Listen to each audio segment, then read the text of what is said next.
लाखों हेक्टर जमीन पूरे देश में है। इस जमीन, इस प्रॉपर्टी से गरीब का, बेसहारा महिलाओं बच्चों का भला होना चाहिए था। और आज ईमानदारी से उसका उपयोग हुआ होता तो मेरे मुसलमान नौजवानों को साइकिल के पंक्चर बनाकर के जिंदगी नहीं गुजारनी पड़ती। लेकिन इससे मुट्ठी भर भू माफिया का कोई भला हुआ। पसमानदा मुस्लिम इस समाज को कोई फायदा नहीं हुआ। और ये भू माफिया किसकी जमीन लूट रहे थे?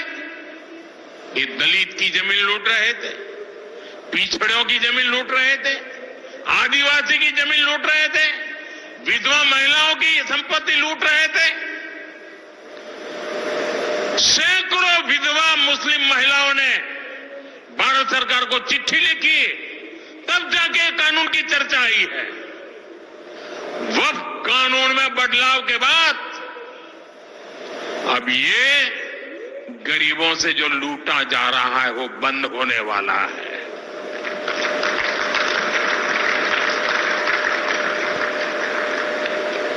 और सबसे बड़ी बात, हमने एक बहुत बड़ा जिम्मेदारीपूर्ण महत्वपूर्ण काम किया है। हमने इस वक्फ कानून में एक और प्रावधान किया है। अब नए कानून के तहत, वक्फ के कानून के तहत किसी भी आदिवासी की जमीन को हिंदुस्तान के किसी भी कोने में आदिवासी की जमीन को, उसके घर को, उसकी संपत्ति को ये वक्फ बोर्ड हाथ भी नहीं लगा पाएगा।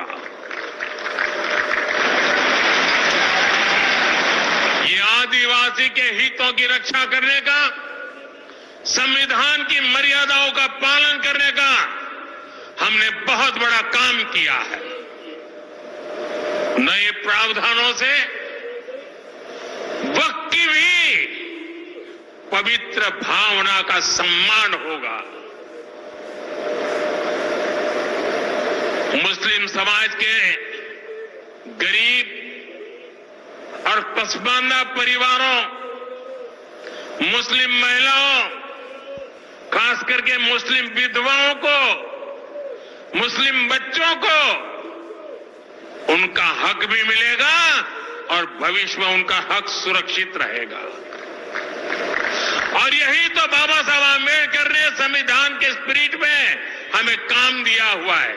यही असल स्पिरिट है, यही असली सामाजिक न्याय है। साथियों, हमारी सरकार ने